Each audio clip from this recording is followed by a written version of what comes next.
ಆಕಾಶವಾಣಿ ಮಂಗಳೂರು. ವನಿತಾ ವಾಣಿ, ಮಹಿಳೆಯರಿಗಾಗಿ ಕಾರ್ಯಕ್ರಮ. ಕೇಳುಗರೆ, ನಿಮಗೆಲ್ಲ ಇಂದಿನ ಕಾರ್ಯಕ್ರಮಕ್ಕೆ ಸ್ವಾಗತ.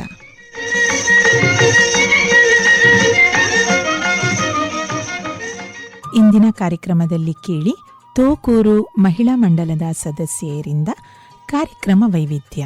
ಎಲ್ಲರಿಗೂ ನಮಸ್ಕಾರ. ಇದೀಗ ಮಹಿಳಾ ಮಂಡಲ ರಿಜಿಸ್ಟರ್ ತೋಕೂರು ಇಲ್ಲಿಯ ಸದಸ್ಯರಿಂದ ವೈವಿಧ್ಯಮಯ ಕಾರ್ಯಕ್ರಮಗಳು. ಮೊದಲಿಗೆ ನಿಮ್ಮ ಮುಂದೆ ಒಂದು ಜಾಗೃತಿ ಹಾಡು. ಇದರ ರಚನೆ ಶ್ರೀಮತಿ ಯಶೋಧಾ ಪಿ ರಾವ್. ಹಾಡುವವರು ಶ್ರೀಮತಿಯವರಾದ ವಿಮಲಾ ಶೆಟ್ಟಿಗಾರ್, ಅನುಪಮಾ ಎ ರಾವ್ ಹಾಗೂ ಪ್ರಿಯದರ್ಶಿನಿ ಎಸ್ ರಾವ್.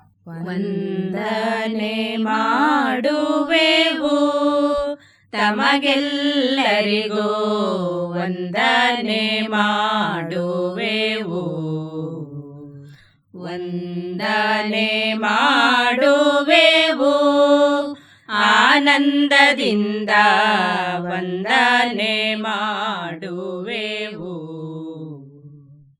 ಬಾಲಕಾರ್ಮಿಕ ದುಡಿಮೆಯಿಂದ ಬಿಡಿಸಿ ನಿಮ್ಮಯ ನೆರವಿನಿಂದ, ಬಾಲಕಾರ್ಮಿಕ ದುಡಿಮೆಯಿಂದ ಬಿಡಿಸಿ ನಿಮ್ಮಯ ನೆರವಿನಿಂದ, ಚಿಕ್ಕ ಮಕ್ಕಳ ಮದುವೆ ತಪ್ಪಿಸಿ ಬಾಳು ಬೆಳಗಿಸಿ ವಿದ್ಯೆ ಕೊಡಿಸಿ, ಚಿಕ್ಕ ಮಕ್ಕಳ ಮದುವೆ ತಪ್ಪಿಸಿ ಬಾಳು ಬೆಳಗಿಸಿ ವಿದ್ಯೆ ಕೊಡಿಸಿ. ವಂದನೆ ಮಾಡುವೆವು ತಮಗೆಲ್ಲರಿಗೂ, ವಂದನೆ ಮಾಡುವೆವು, ವಂದನೆ ಮಾಡುವೆವು ಆನಂದದಿಂದ, ವಂದನೆ ಮಾಡುವೆವು. ನೀರಿಗಾಗಿ ಹಾಹಾಕಾರ, ಮಳೆ ಕೊಯ್ಲೆ ಪರಿಹಾರ, ನೀರಿಗಾಗಿ ಹಾಹಾಕಾರ, ಮಳೆ ಕೊಯ್ಲೆ ಪರಿಹಾರ, ಎಲ್ಲೆಲ್ಲೋ ಇಂಗು ಗುಂಡಿಯ ಮಾಡಿಸಿರಿ ಸೈ ಎನಿಸುವಂತೆ, ಎಲ್ಲೆಲ್ಲೋ ಇಂಗು ಗುಂಡಿಯ ಮಾಡಿಸಿರಿ ಸೈ ಎನಿಸುವಂತೆ. ವಂದನೆ ಮಾಡುವೆವು ತಮಗೆಲ್ಲರಿಗೂ, ವಂದನೆ ಮಾಡುವೆವು, ವಂದನೆ ಮಾಡುವೆವು ಆನಂದದಿಂದ, ವಂದನೆ ಮಾಡುವೆವು. ಹೆಣ್ಣು ಭ್ರೂಣವ ಜೋಕೆ ಮಾಡಿ ಅಂತರವನ್ನು ಕಡಿಮೆ ಮಾಡಿ, ಹೆಣ್ಣು ಭ್ರೂಣವ ಜೋಕೆ ಮಾಡಿ ಅಂತರವನ್ನು ಕಡಿಮೆ ಮಾಡಿ, ಜಂಗಮವಾಣಿಯ ಗೀಳು ಬಿಡಿಸಿ ಜ್ಞಾನ ವೃದ್ಧಿಗೆ ದಾರಿ ತೋರಿಸಿ, ಜಂಗಮವಾಣಿಯ ಗೀಳು ಬಿಡಿಸಿ ಜ್ಞಾನ ವೃದ್ಧಿಗೆ ದಾರಿ ತೋರಿಸಿ. ವಂದನೆ ಮಾಡುವೆವು ತಮಗೆಲ್ಲರಿಗೂ, ವಂದನೆ ಮಾಡುವೆವು, ವಂದನೆ ಮಾಡುವೆವು ಆನಂದದಿಂದ, ವಂದನೆ ಮಾಡುವೆವು. ಒಂದು ಮನೆಯಿಂದೊಂದು ಮಗುವನು ದೇಶ ಸೇವೆಗೆ ಮೀಸಲಿರಿಸಿ, ಒಂದು ಮನೆಯಿಂದೊಂದು ಮಗುವನು ದೇಶ ಸೇವೆಗೆ ಮೀಸಲಿರಿಸಿ, ಎಲ್ಲರಲ್ಲೂ ಒಂದೇ ಭಾವನೆ ಭಾರತೀಯರೆಂಬ ಬೋಧನೆ, ಎಲ್ಲರಲ್ಲೂ ಒಂದೇ ಭಾವನೆ ಭಾರತೀಯರೆಂಬ ಬೋಧನೆ. ವಂದನೆ ಮಾಡುವೆವು ತಮಗೆಲ್ಲರಿಗೂ, ವಂದನೆ ಮಾಡುವೆವು, ವಂದನೆ ಮಾಡುವೆವು ಆನಂದದಿಂದ ವಂದನೆ ಮಾಡುವೆವು. ವಂದನೆ ಮಾಡುವೆವು ತಮಗೆಲ್ಲರಿಗೂ ವಂದನೆ ಮಾಡುವೆವು. ವಂದನೆ ಮಾಡುವೆವು ಆನಂದದಿಂದ ವಂದನೆ ಮಾಡುವೆವು. ಈಗ ಗಾದೆಗಳ ಮಹತ್ವ ಶ್ರೀಮತಿ ಯಶೋಧಾ ಪಿ ರಾವ್ ಇವರಿಂದ.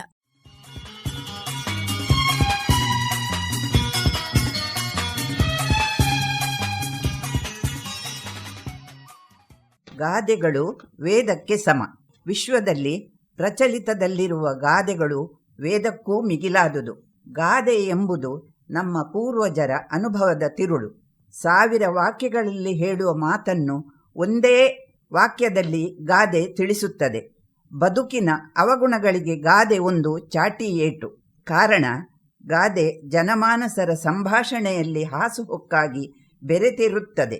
ವಿಶ್ವದಲ್ಲಿ ಗಾದೆ ಎಂಬುದು ಅಲ್ಲಿಯ ವಾತಾವರಣ, ಅಲ್ಲಿಯ ಜನರ ಸಂಸ್ಕೃತಿ, ಆಚಾರ ವಿಚಾರ, ನಂಬಿಕೆಗೆ ಅವಗುಣವಾಗಿ ರಚಿತವಾಗಿದೆ. ವೇದ ಸುಳ್ಳಾದರೂ ಗಾದೆ ಸುಳ್ಳಾಗದು ಎಂಬ ಗಾದೆ ಇದೆ. ಹಿರಿಯರ ಬಾಯಿಯಿಂದ ಬಂದ ಈ ಗಾದೆಗಳು ಎಷ್ಟರ ಮಟ್ಟಿಗೆ ಸರ್ವಕಾಲಿಕ ಸತ್ಯವನ್ನು ತಿಳಿಸುತ್ತವೆ ಎಂಬುದಕ್ಕೆ ಮೇಲಿನ ಗಾದೆಯೇ ಸಾಕ್ಷಿ. ಹಿಂದಿನ ಕಾಲದಲ್ಲಿ ಹಳ್ಳಿಯಲ್ಲಿ ವಾಸಿಸುತ್ತಿದ್ದ ಮಹಿಳೆಯರು ತಮ್ಮ ಬಿರುಸಿನ ಕೆಲಸಗಳ ನಡುವೆಯೂ ಬಿಡುವು ಮಾಡಿಕೊಂಡು ನೆರೆಮನೆಗೆ ಹೋಗಿ ಅಲ್ಲಿಯ ಮನೆ ಮಂದಿಯೊಡನೆ ಪರಸ್ಪರ ಸುಖ ಕಷ್ಟಗಳ ಬಗ್ಗೆ ಅಥವಾ ಇನ್ಯಾವುದೋ ವಿಚಾರಗಳ ಬಗ್ಗೆ ಮಾತನಾಡಿ ಮನಸ್ಸು ಹಗುರ ಮಾಡಿಕೊಂಡು ಮನೆಗೆ ಮರಳುತ್ತಿದ್ದರು. ಹೀಗೆ ಹರಟೆಯ ಸಂದರ್ಭ ಅದೆಷ್ಟೋ ಗಾದೆಗಳು ಅವರ ನಾಲಿಗೆಯಲ್ಲಿ ನರ್ತನ ಮಾಡುತ್ತಿದ್ದವು. ಗಾದೆ ನಮ್ಮ ದೇಶದ ಮೇರು ಕೃತಿಗಳಾದ ರಾಮಾಯಣ ಹಾಗೂ ಮಹಾಭಾರತದ ಸೂಚ್ಯ ತಿರುಳನ್ನು ಪ್ರತಿನಿಧಿಸುತ್ತವೆ. ಗಾದೆ ಎಂಬ ಗುಟುಕಿನಲ್ಲಿ ಸಾವಿರಾರು ಕತೆಗಳ ಹುಟ್ಟಿವೆ. ಉದಾಹರಣೆಗೆ, ಊಟ ಬಲ್ಲವನಿಗೆ ರೋಗವಿಲ್ಲ, ಮಾತು ಬಲ್ಲವನಿಗೆ ಜಗಳವಿಲ್ಲ. ಈ ಗಾದೆಯಲ್ಲಿ ನಮ್ಮ ದೇಹಕ್ಕೆ ಹೊಂದಿಕೊಳ್ಳುವ ಆಹಾರ ಯಾವುದೆಂದು ಆಯಾ ವ್ಯಕ್ತಿಗಳಿಗೆ ಗೊತ್ತಿರುತ್ತದೆ. ಅದು ಬಿಟ್ಟು ಬಿಟ್ಟಿ ಊಟ ಸಿಕ್ಕಿದೆಂದು ನಾವು ಹೊತ್ತು ಗೊತ್ತಿಲ್ಲದೆ ಹೊಟ್ಟೆ ತುಂಬಾ ಉಂಡರೆ ಅದು ಆರೋಗ್ಯಕ್ಕೆ ಹಾನಿಕರ. ಇನ್ನು ಜಗತ್ತಿನಲ್ಲಿ ವಿಭಿನ್ನ ಮನಸ್ಥಿತಿಯ ಮನುಷ್ಯರಿರುತ್ತಾರೆ. ಅಂಥವರಲ್ಲಿ ನಾವು ಅವರ ಗುಣಗಳನ್ನು ಗಮನಿಸಿ ವ್ಯವಹರಿಸಿದರೆ ಜಗಳವಿರುವುದಿಲ್ಲ. ನಾನು ಎಂದಾಗ ನಿನ್ನಪ್ಪ ಎಂದು ಎದುರಾಡಿದರೆ ಅಲ್ಲಿ ಜಗಳ ಶುರು. ಇನ್ನು ಒಮ್ಮೊಮ್ಮೆ ನಮ್ಮ ಕಾರ್ಯ ಸಾಧನೆಗಾಗಿ ದುರ್ನಡತೆಯ ವ್ಯಕ್ತಿಗಳ ಕಾಲು ಹಿಡಿಯಬೇಕಾಗುತ್ತದೆ. ಅಂಥವರಲ್ಲಿ ನೀನೇ ಚಂದ್ರ, ನೀನೇ ದೇವೇಂದ್ರ ಅಂತ ಸ್ತುತಿಸಿ ಕೊಂಡಾಡಿ ಕಾಲು ಹಿಡಿಯಬೇಕಾಗುತ್ತದೆ. ಇಂತಹ ಉದಾಹರಣೆಗಳಿಗಾಗಿ ಕಾರ್ಯವಾಸಿ ಕತ್ತೆ ಕಾಲು ಹಿಡಿ ಎಂಬ ಗಾದೆ ಸೃಷ್ಟಿಯಾಗಿರಬಹುದು. ಯಾರದ್ದೋ ದುಡ್ಡು ಎಲ್ಲಮ್ಮನ ಜಾತ್ರೆ ಎಂಬಂತೆ ಯಾರೋ ಒಬ್ಬ ವ್ಯಕ್ತಿ ತನ್ನ ಕೆಲಸ ಮಾಡಿಸಲು ಹಣ ಕೊಟ್ಟು ಒಬ್ಬನನ್ನು ನೇಮಿಸಿರುತ್ತಾನೆ. ಆತನಿಗೆ ಸೂಕ್ಷ್ಮತೆಯ ಅರಿವಿಲ್ಲದೆ 10 ರೂಪಾಯಿ ಖರ್ಚು ಮಾಡುವಲ್ಲಿ 100 ರೂಪಾಯಿ ಖರ್ಚಾಗುವಂತೆ ಮಾಡುತ್ತಾನೆ. ಅಥವಾ ಇನ್ನೊಬ್ಬರ ಹಣದಲ್ಲಿ ಬದುಕುವ ಸೋಮಾರಿಗಳಿಗೆ ಮೇಲಿನ ಗಾದೆ ಸೂಕ್ತವಾಗುತ್ತದೆ. ಅತಿ ಆಸೆ ಗತಿಕೇಡು. ಈ ಗಾದೆ ಗೊತ್ತಿಲ್ಲದವರೇ ವಿರಳ. ಒಂದು ಸಂಸಾರದಲ್ಲಿ ಹೆಂಡತಿಯಾದವಳು ಅಕ್ಕಪಕ್ಕದವರ ಮನೆಯಲ್ಲಿರುವ ದುಬಾರಿ ಬೆಲೆಯ fridge, sofa, washing machine, car ನೋಡಿ ತನಗೂ ಅಂತಹ ಬೆಲೆ ಬಾಳುವ ವಸ್ತುಗಳೇ ಬೇಕೆಂದು ಗಂಡನನ್ನು ಸದಾ ಪೀಡಿಸುತ್ತಿರುತ್ತಿದ್ದಳು. ಸರಕಾರಿ ನೌಕರನಾಗಿದ್ದ ಗಂಡ ಹೆಂಡತಿಯ ಅತಿ ಆಸೆ ಪೂರೈಸಲು ಲಂಚ ತೆಗೆದುಕೊಳ್ಳಲು ಪ್ರಾರಂಭಿಸಿದ. ಕೊನೆಗೊಂದು ದಿನ ಮೇಲಾಧಿಕಾರಿಗಳ ಕೈಗೆ ಸಿಕ್ಕಿಬಿದ್ದು ಕೆಲಸವನ್ನೇ ಕಳಕೊಂಡ. ಮನುಷ್ಯನ ಜೀವನದಲ್ಲಿ ಬರುವ ಅದೆಷ್ಟೋ ವಿಷಯಗಳಿಗೆ ನೀತಿ ರೂಪದಲ್ಲಿ ಗಾದೆಗಳು ನಾವು ಹೇಗೆ ಬದುಕಬೇಕೆಂಬುದನ್ನು ತಿಳಿಸುತ್ತವೆ. ಉದಾಹರಣೆಗೆ, ಚಾಪೆ ಇದ್ದಷ್ಟೇ ಕಾಲು ಚಾಚು. ಅಂದರೆ ನಮ್ಮ ಆದಾಯದ ಮಿತಿಯನ್ನು ಅರಿತು ನಾವು ಜೀವನ ನಡೆಸಬೇಕು. ಮೌಲ್ಯ ತುಂಬಿದ ಅದೆಷ್ಟೋ ಸಂಗತಿಗಳು ಇಂತಹ ಗಾದೆಗಳ ಒಳಸುಳಿಯಲ್ಲಿ ಇರುತ್ತವೆ. ಗಾದೆಯ ಸಾರ ಜನಸಾಮಾನ್ಯರ ತಪ್ಪು ಒಪ್ಪುಗಳ ಬಗ್ಗೆ ಕನ್ನಡಿಯಾಗಿ ಪ್ರತಿಬಿಂಬಿಸಿ ಎಚ್ಚೆತ್ತುಕೊಳ್ಳಲು ಸಹಕಾರಿಯಾಗಿದೆ.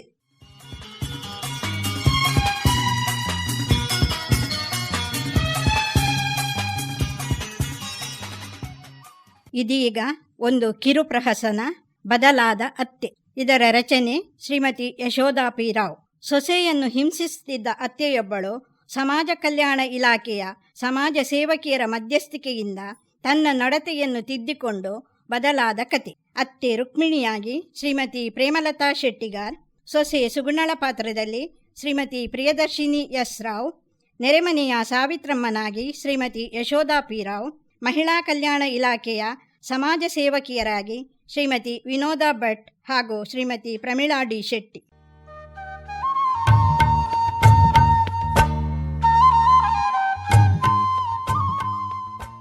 ಏಯ್ ಸುಗುಣ, ಎಲ್ಲಿದ್ಯೆ? ಗಂಟೆ 7:20 7:15 ನಂಗೆ 2ನೇ ಕಾಫಿ ಕೊಟ್ಟು ಬಿಡ್ಬೇಕಂತ ಎಷ್ಟು ಸಲ ಹೇಳಲಿಲ್ಲ ನಿಂಗೆ? ಲೇ ಸುಗುಣ, ಕೇಳಿಸ್ತಿದ್ದೇನೆ. ಯಾವ ಗಳಿಗೆಳಿ ಸುಗುಣ ಅಂತ ಹೆಸರಿಟ್ನೋ ಆ ಪುಣ್ಯಾತ್ಮ ನಿನ್ನ ಅಪ್ಪ. ಅಲ್ಲ, ಹೆಕ್ಲಿಗೆ ಒಂದು ಒಳ್ಳೆ ಗುಣ ಇಲ್ಲ. ಬಂದೆ ಅತ್ತೆ. ಏನು ಹೆಕ್ಬೇಕು? ಕೊಡಿ ಹೆಕ್ತೇನೆ. ಅಲ್ಲ, ಈಗ್ಲೇ ಕಾಫಿ ಕೇಳ್ತಿದ್ದೀರಲ್ಲ. ಮೊದಲ್ನ ಕಾಫಿ ಕುಡ್ದು ಇನ್ನೂ ಅರ್ಧ ತಾಸೂ ಆಗಿಲ್ಲ, ಆಗ್ಲೇ 2ನೇ ಕಾಫಿ ಅಂತೀರಲ್ಲ. ನಾನು ಮನೆಯ ಕೆಲಸ ಮಾಡೋದು ಬೇಡ್ವಾ? ಏನೇ ಅಂತ ಕೆಲಸ ನಾನು ಕಾಣದೇ ಇರುದು? ಕೆಲಸ ಅಂತೆ ಕೆಲಸ, ಎಲ್ಲದಕ್ಕೂ ಒಂದು ಎದುರುತ್ತರ ಕೊಡೋದು ಕಲ್ತಿದ್ದಿ. ಏನು ಕೆಲಸ? ಏನು ಒಂದಾ ಎರಡಾ? ನೆಲಗುಡಿಸಿ ಒರೆಸ್ಬೇಕು, ಸ್ನಾನಕ್ಕೆ ನೀರು ಕಾಯಿಸ್ಬೇಕು, ಬೆಳಗ್ಗಿನ ತಿಂಡಿ ತಯಾರು ಮಾಡಬೇಕು. ನಿನ್ನೆ ಅಂಗಡಿಯಿಂದ ಒಂದಷ್ಟು ಮೆಂತೆ ಸೊಪ್ಪು ತಂದಿದ್ದೇನೆ. ಇನ್ನು ಅದನ್ನು ಬಿಡಿಸಿ ತೊಳೆದು ಹೆಚ್ಚಬೇಕು. ಇದು ಸಾಲದು ಅಂತ ನಿಮ್ಮ ಬೈಗುಳಕ್ಕೆ ಉತ್ತರ ಕೊಡ್ಬೇಕು ಬೇರೆ. ಒಂದು ಕಾಫಿ ಕೇಳಿದ್ದಕ್ಕೆ 100 ಮಾತು ಮಾತಾಡ್ತಿ. ನಮ್ಮ ಕಾಲದಲ್ಲಿ ಹೀಗಿರ್ಲಿಲ್ಲ. ಅತ್ತೆ ಅಂದ್ರೆ ನಾವು ಹೆದರಿ ಸಾಯ್ತಿದ್ದೀವಿ. ಅವರ ಮಾತಿಗೆ ಒಂದು ಎದುರುತ್ತರ ಕೊಡ್ತಿರ್ಲಿಲ್ಲ. ಅದಿರ್ಲಿ, ಅವನು ಎಲ್ಲಿ ಹೋದ? ಕತ್ತೆ ಬಿಡುವ. ನಿನ್ನೆ ಅವನತ್ರ 2 ಎಳನೀರು ತರ್ಲಿಕ್ಕೆ ಹೇಳಿದ್ದೆ. ಎಲ್ಲಿ ತಂದಿದ್ದನಾ ಇಲ್ವಾ? ತಂದಿದ್ದಾರೆ ಅತ್ತೆ. ನೀವು ದಿನಾ ಕುಡಿದ ಎಳನೀರ ಗೆರಟೆಯನ್ನು ಕವಚಿ ಹಾಕದೆ ಒಣಗ್ಲಿ ಅಂತ ಮೇಲ್ಮುಖ ಹಾಕಿ ಅಂಗಳದಲ್ಲಿ ಇಡ್ತೀರಿ. ಈ ಮಳೆಗೆ ಅದರಲ್ಲಿ ನಿಂತ ನೀರಿನಿಂದಾಗಿ ಸೊಳ್ಳೆಗಳು ಉತ್ಪತ್ತಿಯಾದ್ರೆ ನಮ್ಮ ಆರೋಗ್ಯದ ಗಟ್ಟಿ ಏನಾಗಬಹುದು ಹೇಳಿ ಅತ್ತೆ, ನೀವೇ ಹೇಳಿ. ಸಾಕು ನಿಲ್ಲಿಸು ನಿನ್ನ ಭಾಷಣ. 4 ಅಕ್ಷರ ಕಲ್ತಿದ್ಯಂತ ನನ್ ಮೇಲೆ ಸವಾರಿ ಮಾಡ್ಬೇಡ. ಬಾಯಿ ಮುಚ್ಕೊಂಡಿರು. ಕೋಪಿಸ್ಕೋಬೇಡಿ ಅತ್ತೆ. ನೋಡಿ ಅತ್ತೆ, 4 ಅಕ್ಷರ ಕಲಿತಿದ್ದಕ್ಕೆ ನಿಮಗೆ ಗೌರವ ಕೊಟ್ಟು ನೀವು ಹೇಳಿದ ಕೆಲಸ ಮಾಡಿಕೊಂಡು ಅಚ್ಚುಕಟ್ಟಾಗಿ ಮನೆಯನ್ನು ನಿಭಾಯಿಸಿಕೊಂಡು ಹೋಗ್ತಾ ಇದ್ದೇನೆ. ಇಲ್ಲ ಅಂದಿದ್ರೆ ಏನ್ ಮಾಡ್ತೀಯ? ನಿನ್ ಕೈಯಲ್ಲಿ ಏನೋ ಮಾಡಕ್ಕಾಗುತ್ತೆ? ನನ್ ಮಗನಿಗೆ ಎಷ್ಟೆಷ್ಟೋ ಶ್ರೀಮಂತರ ಮನೆಯಿಂದ ಹೆಣ್ಕೊಡಕ್ಕೆ ಮುಂದೆ ಬಂದಿದ್ರು. ಏನೋ ನೋಡಕ್ಕೆ ತೆಳ್ಳಗೆ ಬೆಳ್ಳಗಿದ್ಯಾ. ಮಗ ಮೆಚ್ಕೊಂಡಿದ್ದಾನಂತ ಹ್ಞೂ ಅಂದೆ. ಮುಂದೆ ಮದುವೆಯಲ್ಲಿ ಗೊತ್ತಾಯ್ತು ನಿನ್ನಪ್ಪ ಜಿಪುನ ಶಿಖಾಮಣಿ ಅಂತ. ಅಳಿಯನಿಗೆ ವರದಕ್ಷಿಣೆ ಇಲ್ಲ, ಒಂದು ಸೈಟೂ ಕೊಟ್ಟಿಲ್ಲ. ಕಾರು ಕೊಡ್ಸ್ತಾರಂದ್ರೆ ಅದೂ ಇಲ್ಲ. ಮತ್ತ್ಯಾಕೆ ನೀನಿಲ್ಲಿರ್ಬೇಕು? ಬರೀ ಕೈಯಲ್ಲಿ ಬಂದ್ರೆ ಯಾರು ಸಾಕ್ತಾರೆ? ನಿನ್ನನ್ನಂದು ಏನು ಪ್ರಯೋಜನ? ನನ್ ಮಗ ಇದ್ದನಲ್ಲ ದಂಡಪಿಂಡ, ಹೆಂಡ್ತಿ ಗುಲಾಮ. ಬಡ್ಕೊಂಡೆ ಬಿಟ್ಬಿಡು. ನಿಂಗೆ ಇವಳಿಗಿಂತ ಚಂದದ ಶ್ರೀಮಂತರ ಹುಡುಗಿನ ತಂದು ಮದುವೆ ಮಾಡಿಸ್ತೇನಂತ. ಕೇಳಿಸ್ಬೇಕಲ್ಲ ನನ್ನ ಮಾತನ್ನ. ಬಾಗಿಲು ಪಡೆಯುವ ಶಬ್ದ ಕೇಳ್ತದೆ. ಯಾರು ಬಂದ್ರು ನೋಡು. ಇನ್ನು ಬಂದವರೆದುರಿಗೆ ಬಿದಿರು ಬೊಂಬೆಯಾಗಿ ನಿಂತ್ಕೋಬೇಡ. ಹೋಗಿ ನಿನ್ನ ಕೆಲಸ ನೋಡ್ಕೋ. ಸಾವಿತ್ರಮ್ಮ, ಬನ್ನಿ. ಏನು ಇತ್ತೀಚೆಗೆ ಬಂದೇ ಇಲ್ಲ? ಏನ್ ಸಮಾಚಾರ? ಏನಿಲ್ಲ, ನಾನು ಊರಲ್ಲಿ ಇರಲಿಲ್ಲ. ಮೈಸೂರಿಗೆ ಮಗಳ ಮನೆಗೆ ಹೋಗಿದ್ದೆ. ಹೌದಾ? ಮಗಳು ಅಳಿಯ ಎಲ್ಲ ಚೆನ್ನಾಗಿದ್ದಾರಾ? ಹ್ಞೂ ಕಣ್ರಿ, ಅಲ್ಲಿ ಎಲ್ಲ ಚೆನ್ನಾಗಿದ್ದಾರೆ. ಎಲ್ಲಿ ಸುಗುಣ? ಬಾಗಿಲು ತೆಗೆದು ತಕ್ಷಣ ಒಳಗೆ ನಡೆದೇ ಬಿಟ್ಲು. ಹೇಗಿದ್ದೀಯಮ್ಮ, ಚೆನ್ನಾಗಿದ್ಯಾ ಅಂತ ಕೇಳೋಣ ಅಂತ ಇದ್ದೆ. ನಾನೇ ಒಳಗೆ ಹೋಗು ಅಂದೆ. ಅವಳಿಗೆ ತುಂಬ ಕೆಲಸ ಇದೆ ಅಂತೆ. ಏನೇ ಹೇಳಿ ರುಕ್ಮಿಣಿ ಅಮ್ಮ, ಇಂಥ ಸೊಸೆ ಪಡೆಯೋದಕ್ಕೆ ನೀವು ಅದೆಷ್ಟು ಜನ್ಮದಲ್ಲಿ ಪುಣ್ಯ ಮಾಡಿದ್ದೀರೋ ಏನೋ. ಇಲ್ಲಾಂದ್ರೆ ಓದಿರುವ ಹೆಣ್ಣು ನೋಡಕ್ಕೂ ಚೆನ್ನಾಗಿದ್ದಾಳೆ, ಆದರೂ ಎಷ್ಟೊಂದು ವಿನಯ, ಎಷ್ಟು ಸೌಮ್ಯ, ಮಿತಭಾಷಿ. ಆಹಾಹಾ, ಅದಿರ್ಲಿ, ನೀವು ಏನು ಬಂದದ್ದಂತ ವಿಷಯ ಹೇಳಲೇ ಇಲ್ಲ. ಹೌದಲ್ವಾ? ನೋಡಿ, ಇದು ನನಗೆ ಮೊನ್ನೆ ಮಗಳು ಕೊಡಿಸಿದ ಸೀರೆ. ನಿಮಗೆ ತೋರಿಸಿ ಹೋಗೋಣ ಅಂತ ಹಿಡ್ಕೊಂಡು ಬಂದೆ. ನೋಡಿ ನೋಡಿ ಹೇಗಿದೆ ಅಂತ ಹೇಳಿ. ತುಂಬಾ ಚೆನ್ನಾಗಿದೆ ಸಾವಿತ್ರಮ್ಮ, ಕಲ್ಲರ್ ಅಂತೂ ಸೂಪರ್. ಏನು ರೇಟು? ರೇಟು 5,500. ಇನ್ನು ನಾನಿನ್ನು ಬರ್ತೇನೆ, ಅಡಿಗೆ ಆಗ್ಬೇಕಲ್ವಾ. ಲೇ ಸುಗುಣ, ಹೋಗಿ ಬರ್ತೀನಮ್ಮ. ಬಂದೆ. ನೀವು ಇಷ್ಟು ಬೇಗ ಹೊರಟ್ರ? ಒಂಚೂರು ನಿಲ್ಲಿ, ಕಾಫಿ ಕುಡಿದು ಬಿಟ್ಟು ಹೋಗುವಿರಂತೆ. ಬೇಡ ಬೇಡ, ನಾನು ಮನೆಯಲ್ಲೇ ಮುಗಿಸ್ಕೊಂಡು ಬಂದೆ. ಹಾ ಸರಿ, ಹೋಗ್ಬಿಟ್ಟು ಬನ್ನಿ. ಸುಗುಣ, ಸಾವಿತ್ರಮ್ಮ ಹೋದ್ರಾ? ಮಗಳು ಕುಡಿಸಿದಂತೆ ಕಣೆ. ಕವರಲ್ಲಿಡುವಾಗ ನೀನು ನೋಡಿದ್ಯಲ್ಲ, ಎಷ್ಟು ಚಂದ ಇತ್ತು. ನನ್ನ ಹಣೆ ಬರ ನೋಡು, ಒಂದು ಹೊಸ ಸೀರೆ ಇಲ್ಲ ತೋರಿಸು ಅಂದ್ರೆ. ಏನು ಹೊಸ ಸೀರೆ ಇಲ್ಲ?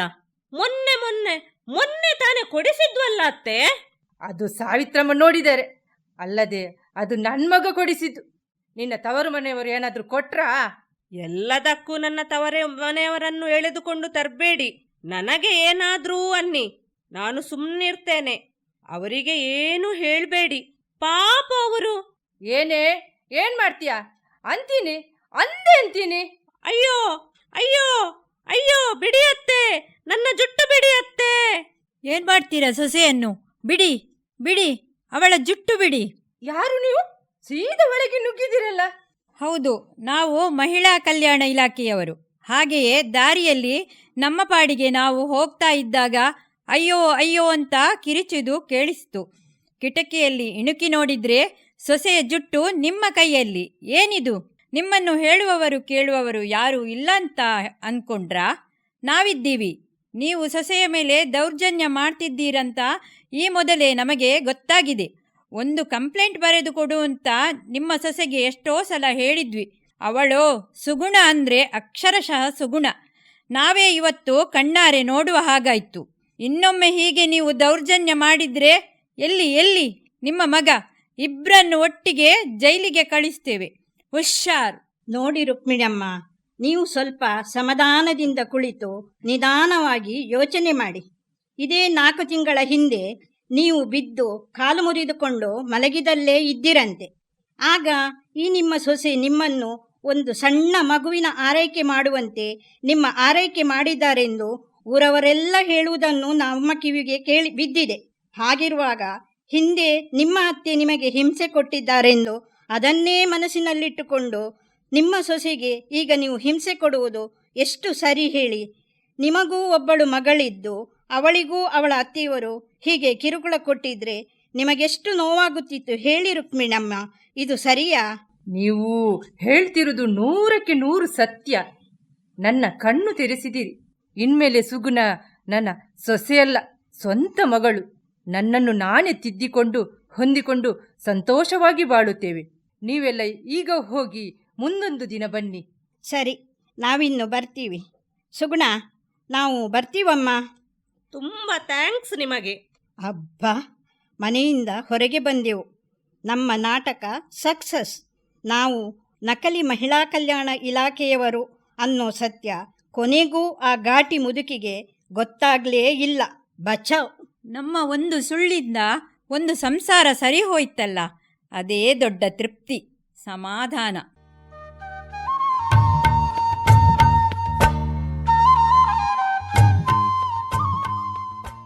ಇದೀಗ ಮಕ್ಕಳ ವಿದ್ಯಾಭ್ಯಾಸದಲ್ಲಿ ಹೆತ್ತವರ ಪಾತ್ರ, ಶ್ರೀಮತಿ ಅನುಪಮಾ ಎ ರಾವ್ ಇವರಿಂದ ಭಾಷಣ.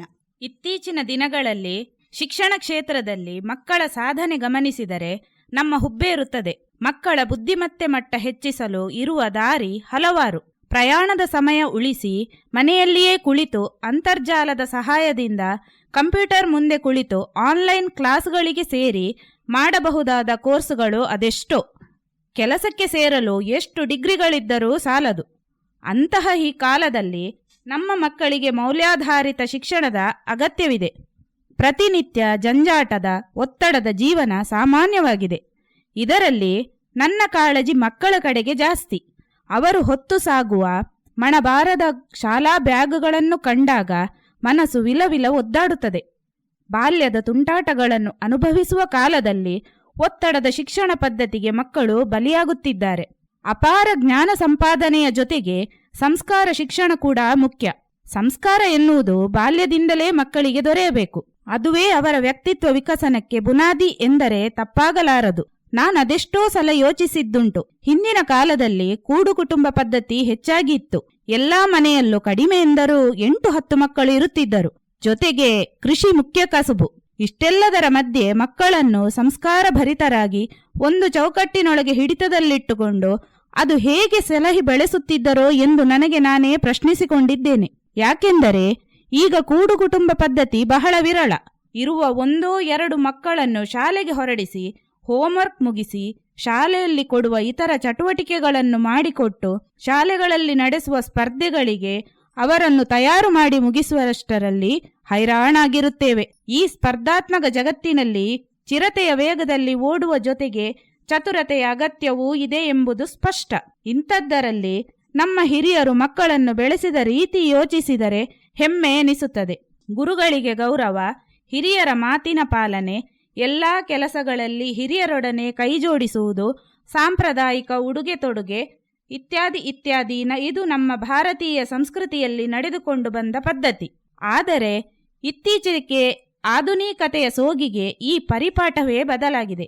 ಮಕ್ಕಳಲ್ಲಿ ಹಿರಿಯರೆಂದರೆ ತಾತ್ಸಾರ ಭಾವನೆ, ಗುರುಗಳಿಗೆ ಗೇಲಿ ಮಾಡುವುದು, ಪಾಶ್ಚಾತ್ಯ ಉಡುಪುಗಳ ಹಾವಳಿ, ಸಂಪರ್ಕ ಮಾಧ್ಯಮಗಳ ಅತಿಯಾದ ಬಳಕೆ ಮತ್ತು ಪ್ರಭಾವ, ಸಾಮಾನ್ಯ ಜ್ಞಾನದ ಕೊರತೆ ಇತ್ಯಾದಿ ಹೆಚ್ಚಾಗಿ ನಮ್ಮ ಜೀವನ ಶೈಲಿಯೇ ಬದಲಾಗಿದೆ. ನಾವು ಎಲ್ಲೋ ಎಡವಿದ್ದೇವೆ, ಎಲ್ಲಿ ಎಂದು ನಮಗೆ ನಾವೇ ಪ್ರಶ್ನಿಸಿಕೊಳ್ಳುವ ಸಮಯ ಬಂದಿದೆ. ಈಗಿನ ಶಿಕ್ಷಣ ಪದ್ಧತಿಯಲ್ಲಿ ಮಕ್ಕಳು ಎಷ್ಟು ಕಲಿತರೂ ಕಮ್ಮಿಯೇ.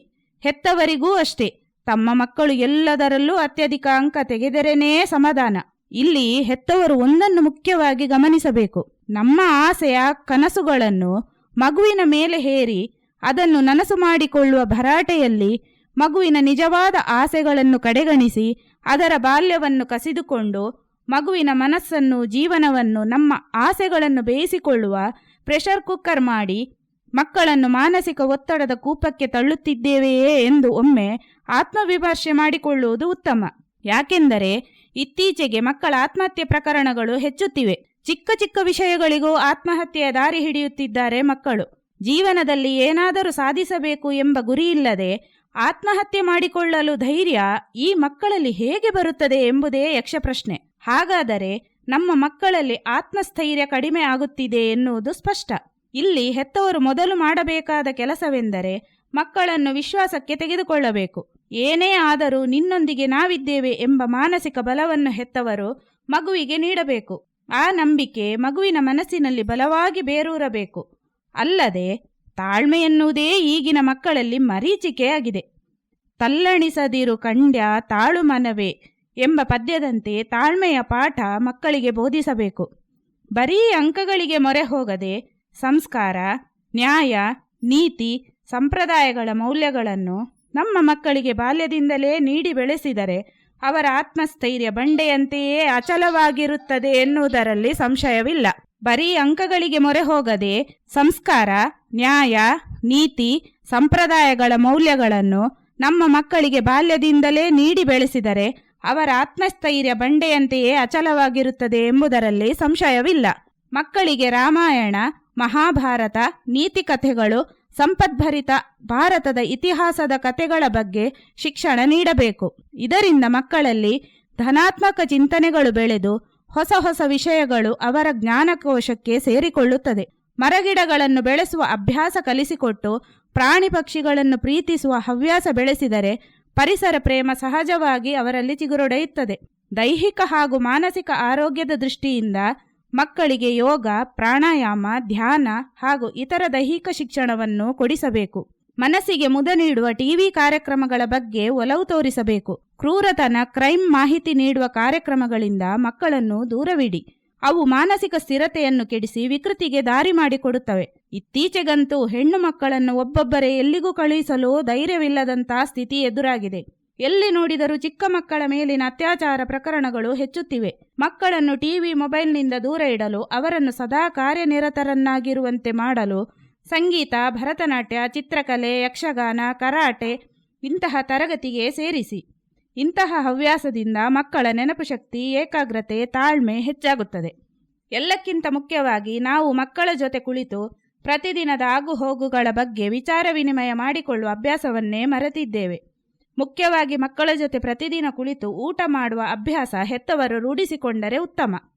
ಇದರಿಂದ ನಮ್ಮ ಬಾಂಧವ್ಯ ಮಕ್ಕಳೊಂದಿಗೆ ಗಟ್ಟಿಯಾಗುತ್ತದೆ. ಟಿವಿ ಮುಂದೆ ಕುಳಿತು ಏನು ಕೊಟ್ಟರೂ ಸ್ವಾಹ ಮಾಡುವ ಮಕ್ಕಳ ಈ ಅಭ್ಯಾಸ ತಪ್ಪಿದರೆ ಆರೋಗ್ಯಕ್ಕೂ ಒಳ್ಳೆಯದು. ಯಾವುದು ಒಳ್ಳೆಯದು, ಯಾವುದು ಕೆಟ್ಟದು, ಒಳ್ಳೆಯ ಗೆಳೆತನದ ಆಯ್ಕೆ ಹೇಗೆ ಎಂಬ ಸೂಕ್ಷ್ಮತೆಯ ಪಾಠ ನಮ್ಮ ಮಕ್ಕಳಿಗೆ ಅಗತ್ಯವಿದೆ. ಮಕ್ಕಳು ಹೂವಿನಂತೆ ಮೃದು. ಹೂವು ಅರಳುವ ಸಮಯಕ್ಕೆ ಸರಿಯಾಗಿ ಗಿಡಕ್ಕೆ ಗೊಬ್ಬರ, ನೀರು ನೀಡಿ ಪೋಷಿಸಿದರೆ ಹೂವು ಚೆನ್ನಾಗಿ ಮೂಡಿ ಬರುತ್ತದೆ.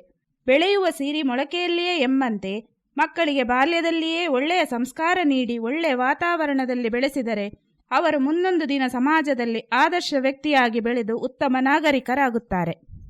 ಈಗ ಮಳೆಯ ಅವಾಂತರ ಕವನ ವಾಚನ ಶ್ರೀಮತಿ ಯಶೋಧಾ ಪಿರಾವ್ ಇವರಿಂದ. ಜಡಿಮಳೆಯ ಅವಾಂತರ ಭಯದಿಂದ ನೆಮ್ಮದಿ ಹರೋಹರ. ಜಡಿಮಳೆಯ ಅವಾಂತರ ಭಯದಿಂದ ನೆಮ್ಮದಿ ಹರೋಹರ. ಘೋಷಿಸಿದರು ಮಕ್ಕಳಿಗೆ ರಜೆ 2 ದಿನ, ತಾಯಂದಿರ ಹಣೆಗೆ ಬೇಕು ಅಮೃತಾಂಜನ. ಘೋಷಿಸಿದರು ಮಕ್ಕಳಿಗೆ ರಜೆ 2 ದಿನ, ತಾಯಂದಿರ ಹಣೆಗೆ ಬೇಕು ಅಮೃತಾಂಜನ. ಬಟ್ಟೆ ಒಣಗಲು ಬೇಕು ಸೂರ್ಯನ ಆಗಮನ, ಒಮ್ಮೆ ನಿಂತರೆ ಸಾಕು ಈ ಮಳೆ ಅನ್ನುವರು ಜನ. ಬಟ್ಟೆ ಒಣಗಲು ಬೇಕು ಸೂರ್ಯನ ಆಗಮನ, ಒಮ್ಮೆ ನಿಂತರೆ ಸಾಕು ಈ ಮಳೆ ಅನ್ನುವರು ಜನ. ಜಡಿಮಳೆಯ ಅವಾಂತರ ಭಯದಿಂದ ನೆಮ್ಮದಿ ಹರೋಹರ. ವಟರ್ ವಟರ್ ಕಪ್ಪೆಗಳ ಸದ್ದು, ಅಜ್ಜಿ ಜಾರಿದರು ಅಂಗಳದಿ ಬಿದ್ದು. ವಟರ್ ವಟರ್ ಕಪ್ಪೆಗಳ ಸದ್ದು, ಅಜ್ಜಿ ಜಾರಿದರು ಅಂಗಳದಿ ಬಿದ್ದು. ಮಳೆಯಲ್ಲೇ ಸಾಗಿದೆವು ತರಲು ಮದ್ದು, ವೈದ್ಯರ ಆಗಮನ ಮನೆಗೆ ಖುದ್ದು. ಮಳೆಯಲ್ಲೇ ಸಾಗಿದೆವು ತರಲು ಮದ್ದು, ವೈದ್ಯರ ಆಗಮನ ಮನೆಗೆ ಖುದ್ದು. ಜಡಿಮಳೆಯ ಅವಾಂತರ ಭಯದಿಂದ ನೆಮ್ಮದಿ ಹರೋಹರ. ಜಡಿಮಳೆಯ ಅವಾಂತರ ಭಯದಿಂದ ನೆಮ್ಮದಿ ಹರೋಹರ. ತೋಕೂರು ಮಹಿಳಾ ಮಂಡಲದ ಸದಸ್ಯರಿಂದ ಕಾರ್ಯಕ್ರಮ ವೈವಿಧ್ಯ ಕೇಳಿದಿರಿ. ಇದು ಇಂದಿನ ವನಿತಾವಾಣಿ. ಮತ್ತೆ ನಿಮ್ಮ ಭೇಟಿ ಮುಂದಿನ ಕಾರ್ಯಕ್ರಮದಲ್ಲಿ. ನಮಸ್ಕಾರ.